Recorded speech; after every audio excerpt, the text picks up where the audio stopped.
Hello and welcome to Module 4 of Personal Selling. In this module, we're going to go over the sales process, elevator speeches, and then at the end, check-ins, discussions, and assignments. So starting with a sales process, learning objective for this mini module is to understand the sales process, learn how to do a SWOT analysis, discuss the basic parts of an elevator speech, and create an effective elevator speech.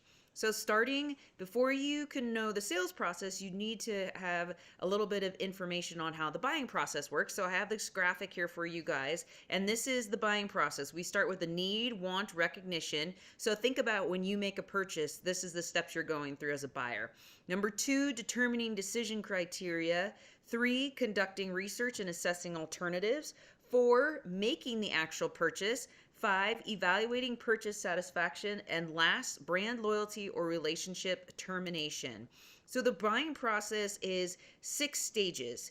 The need, want, kind of just exactly what we went through here. These are the 6 stages lined out here, and then we're going to continue on to the sales process. So the sales process, I have this graph here. You start with prospecting, you go to qualifying, discovery questions, presentation, overcoming objections, the closing stage, relationship maintenance because it doesn't end when it closes, upsell, cross-sell, referral, and brand champions. So the sales process, we start with the prospecting, and this is the process of finding or generating potential customers. So you could do this in person, referrals, through website, ads, social media, etc. Then you want to qualify your prospects, and this is measuring the prospect's interest, willingness, and ability to purchase. You don't want to spend a whole bunch of time on a prospect if they don't qualify first, because you're just wasting your time and their time. Discovery, presentation, and overcoming objections, because this will happen. You need to be able to hear no as an answer and not take it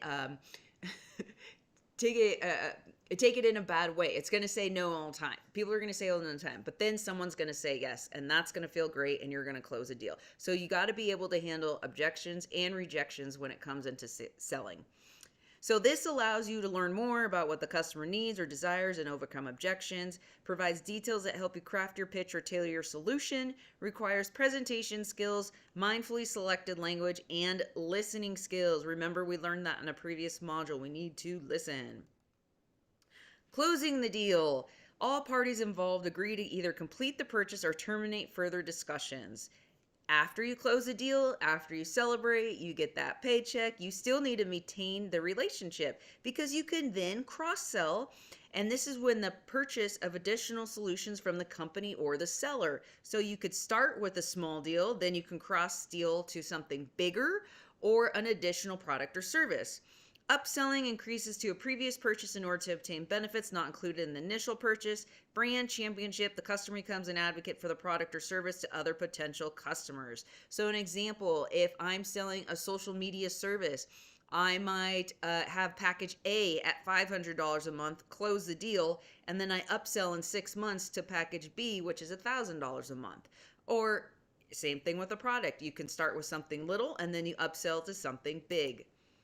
SWOT analysis. This is very important for any type of marketing business. I'm sure a lot of you have already heard about this term, but for those who don't or need a recap, it stands for strengths, weaknesses, opportunities, and threats. I do this for myself all the time. I do this for my clients. It never gets old. It's still a very effective tool.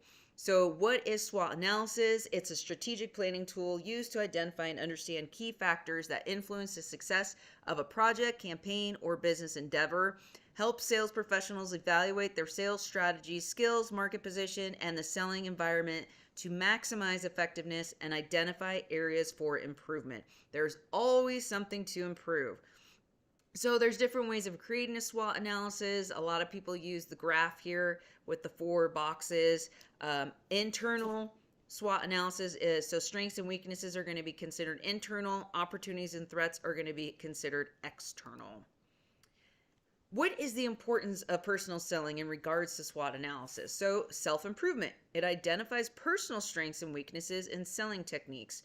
Market awareness highlights opportunities in the market and potential threats from competitors or industry changes.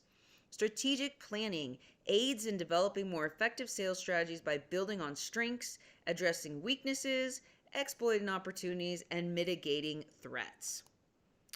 So, the steps to a SWOT analysis, you first want to identify your strengths. So, these could be personal skills, networking skills, or product knowledge. So, for me, my strengths are my personal skills, my networking skills. I know a lot of people in the running industry, and I know the product knowledge, which, again, I know the running industry. I understand the product to be sold, or I understand social media as a whole.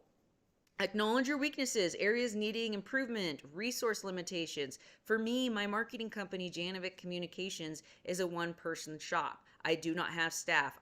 There are pros and cons to staff to having it, and I am choosing not to have it, which there are more pros and cons for me personally, but if we have to say an area that needs improvement is resource limitations, I can only work so many hours a week.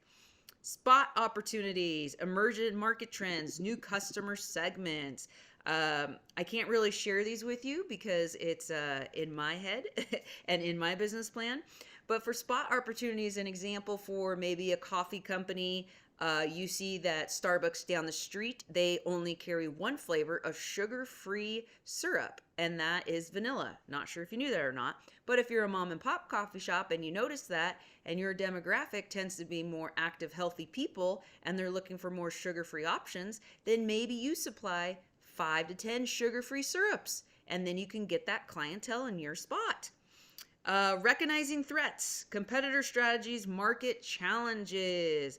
Oh, this is a fun one when it comes to races. What if there's a race in San Clemente, California on the same weekend? And they're very similar. They're on different locations, but they're very similar. They're both half marathons. What do you do? So you got to recognize your threats.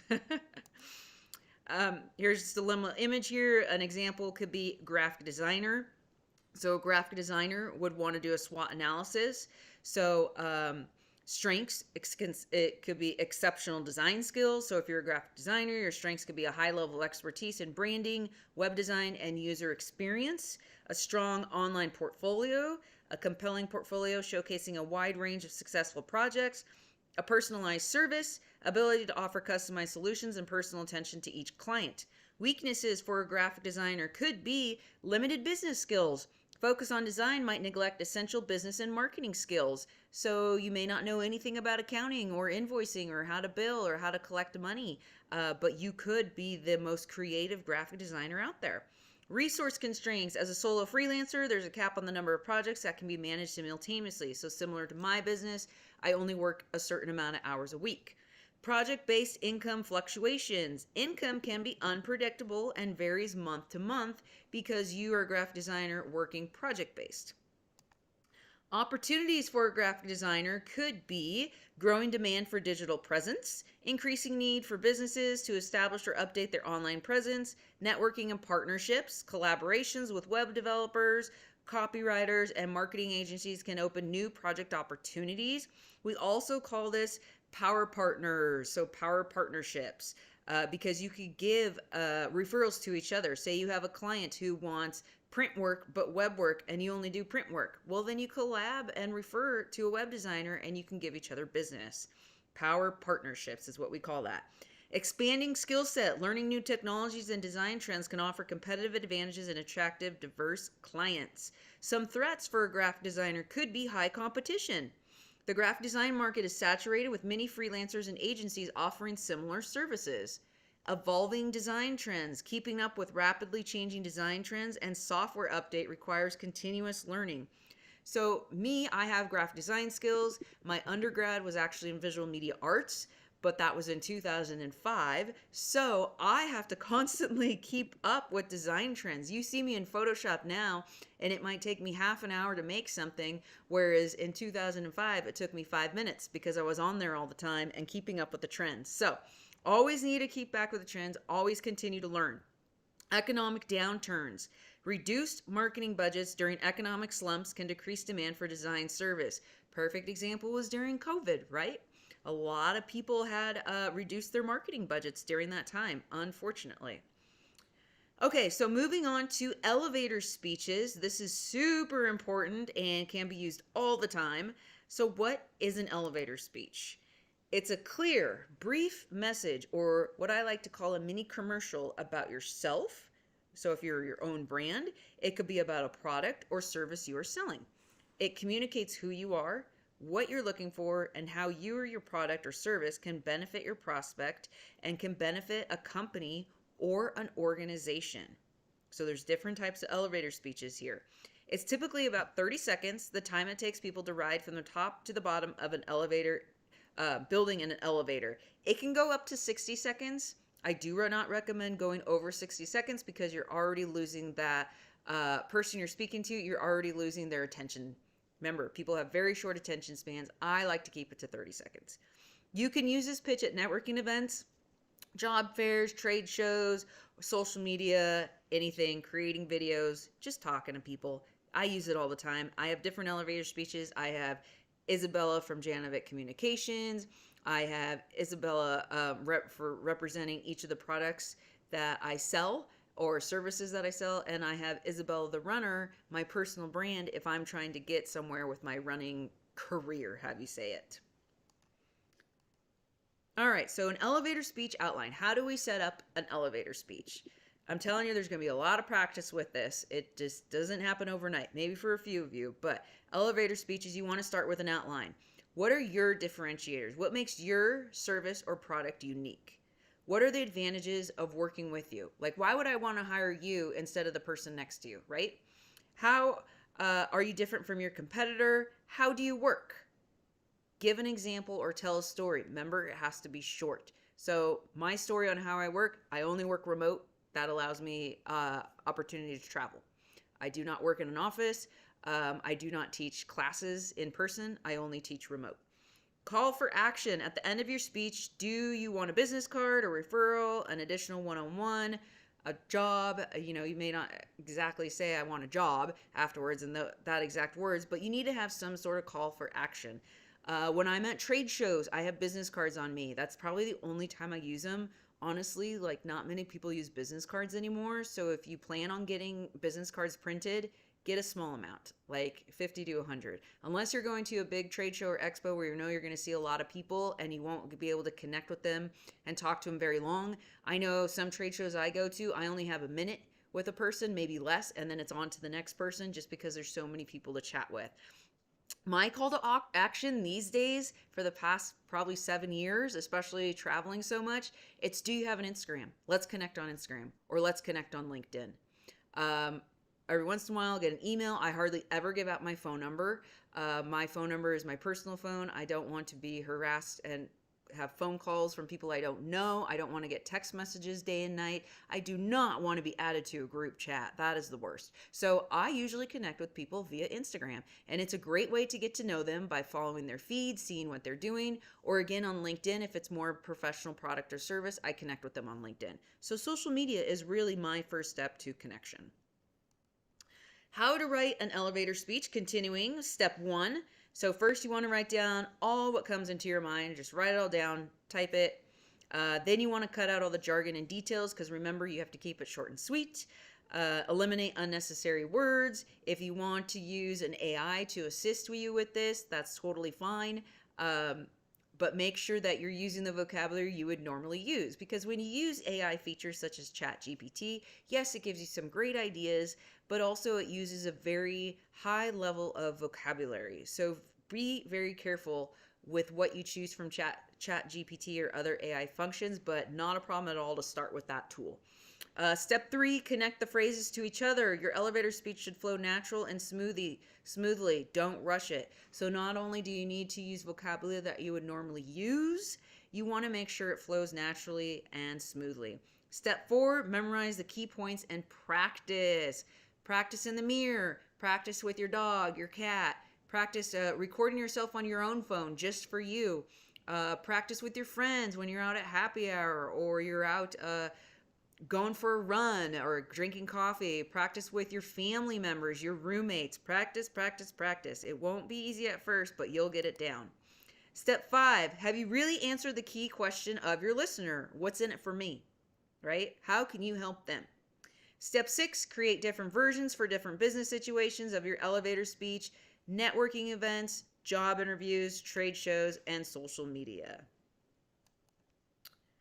So, some tips on creating an elevator speech. Again, keep it short, it's 30 seconds. Do not go over 1 minute. So, another function of your phone is you can set timers for yourself while you practice. Start and end with your full name and occupation. Hello, I'm Isabella Janovic, owner and founder of Janovic Communications. Spark interest to your listener. Share your skills, differentiators, your goals, and know your audience. So I actually have a couple good examples here. So here's an example of a good elevator speech, and here's an example of a bad elevator speech. And let me tell you, the bad one is pretty funny. So please watch both of these videos to kind of get an insight. You can also, I'm sure, Google elevator speeches, but here are just a couple examples for you to take a look at. All right, and that's kind of a short little lecture today because I know you're going to be practicing your elevator speeches and that's going to take some time.